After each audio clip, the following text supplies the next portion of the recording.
애 봐줄 사람 구해달라고 얘기한 지가 벌써 4주 전입니다. 비용 올라가는 거 문제없다고 제가 몇 번을 얘기해요. 새 집으로 이사를 오게 된 아빠와 딸. 저기가 우리 집이야. 마음에 들어? 엄마를 불의의 사고로 잃은 뒤 둘의 관계는 악화되어만 갔습니다. 그럼 진짜 네가 좋아하는 걸 얘기해봐. 이나야, 아빠 며칠 동안 그 현장 가서 일해야 될 것 같아. 돌봐준 아줌마랑 당분간 관계를 회복하기엔 너무나 바쁜 아빠 상원. 그날도 어김없이 밤샘 작업을 하던 중 이나야, 늦었다. 얼른 자자. 위층 방에서 들려오는 기괴한 바이올린 소리. 그런데 막상 방문을 열어보면 곤히 자고 있는 딸 이나만 보일 뿐이었죠. 그렇게 며칠이 지난 어느 날 밤, 벽장 안에 누군가와 대화를 하던 이나는 나도 갈래. 순식간에 데려가줘. 벽장 속으로 사라집니다.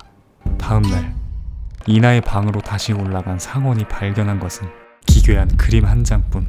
집은 물론이거니와 주변 그 어느 곳에서도 이나의 흔적조차 찾을 수 없었죠. 상원은 어쩔 수 없이 딸의 실종 신고를 하게 되고, 마치 이 세상에서 증발해버린 것 같은 사건의 미스테리함에 이나의 실종 사건은 방송까지 타게 됩니다. 그리고 이를 의미심장한 표정으로 쳐다보던 의문의 남자 경호는 상원의 집으로 찾아와 이상한 말을 하죠. 집안에서 사라진 게 이나가 처음이 아니에요. 32명의 아이가 사라졌고 제가 10년째 쫓고 있죠. 그래서 우리 이나는 지금 정확히 어디 있는 거죠? 죽은 자들의 공간. 지랄아. 그리고 각종 특수 장비들을 집안 곳곳에 설치한 뒤 무언가를 유심히 관찰하기 시작합니다. 이나는 어디로 간 걸까요? 살면서 누구나 한 번쯤 어두컴컴한 옷장으로부터의 왠지 모를 공포감을 느껴봤을 텐데요. 그만큼 벽장은 예전부터 공포 단골 메뉴로서 여러 영화나 괴담 등에서 차용되는 소재 중 하나였죠. 특히 예전부터 벽장이 있었던 서양 문화권에서 많이 사용되었는데요. 벽장이라는 서양적 소재에 한국적인 이야기를 가미해 만든 신선한 미스터리 드라마를 만들고자 한 작품이 바로 이 영화 클로젯입니다. 미스테리 영화인 만큼 개봉 전에 노출된 정보들이 굉장히 적은데요. 아주 희소하지만 초반에 노출된 이야기들을 통해서 제가 생각하기에 주목해보면 좋을 요소들을 키워드별로 공유해보면 재밌을 것 같아서 영상을 제작해보았습니다. 그 첫 번째 키워드, 먼저 영화의 제목 클로젯에 대해 언급하고 싶은데요. 옷장, 벽장 등 좀 더 직관적으로 와닿을 수 있는 한국어를 냅두고 굳이 영어인 클로젯을 제목으로 설정한 이유가 있을 것이라고 생각했습니다. 클로젯은 명사로서 벽장이라는 뜻으로 많이들 알고 있죠. 그런데 이 클로젯이 형용사로 쓰였을 땐 드러나지 않은, 본인만 알고 있는 이라는 뜻으로 사용됩니다. 굉장히 미스터리 드라마에 어울리는 뜻이죠.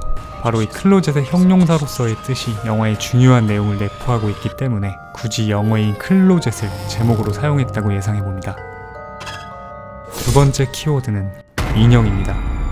클로젯 예고편이나 캐릭터 영상을 보게 되면 좀 과하다 싶을 정도의 수많은 인형들이 등장하는데요. 특히 1분도 안 되는 티저 예고편에 인형의 클로즈업 장면에까지 시간 투자를 한 것으로 보아서 무언가 중요한 역할을 할 것으로 예상됩니다. 또 정말 수도 없이 예고편들을 돌려보다 발견한 점인데, 옷장에 초점이 맞춰지는 이 장면에서 자세히 보시면 인형의 개수가 32개입니다. 이것이 의미하는 것은 32명의 아이가 사라졌고 경훈이 말했던 실종된 아이들의 숫자이죠. 물론 단순 우연의 일치일 수도 있지만 확실한 것은 과도하게 많은 인형들이 등장한다는 점입니다. 고로 충분히 눈여겨볼 만한 키워드라고 생각합니다.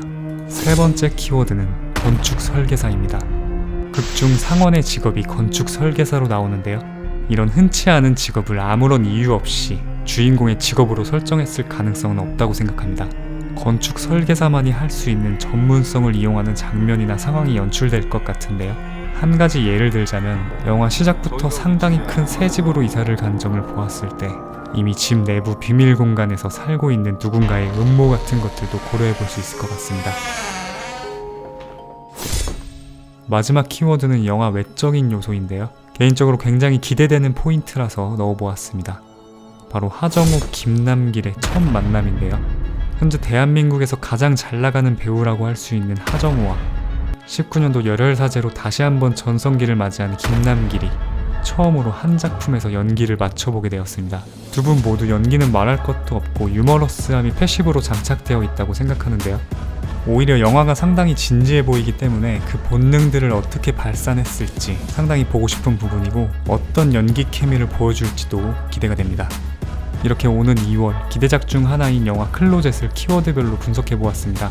배우 하정우가 작품 기획에도 참여했을 정도로 영화의 독창적인 설정에 매료되었다고 하는데 도대체 어떤 부분에서 그렇게 느꼈을지 궁금해지네요.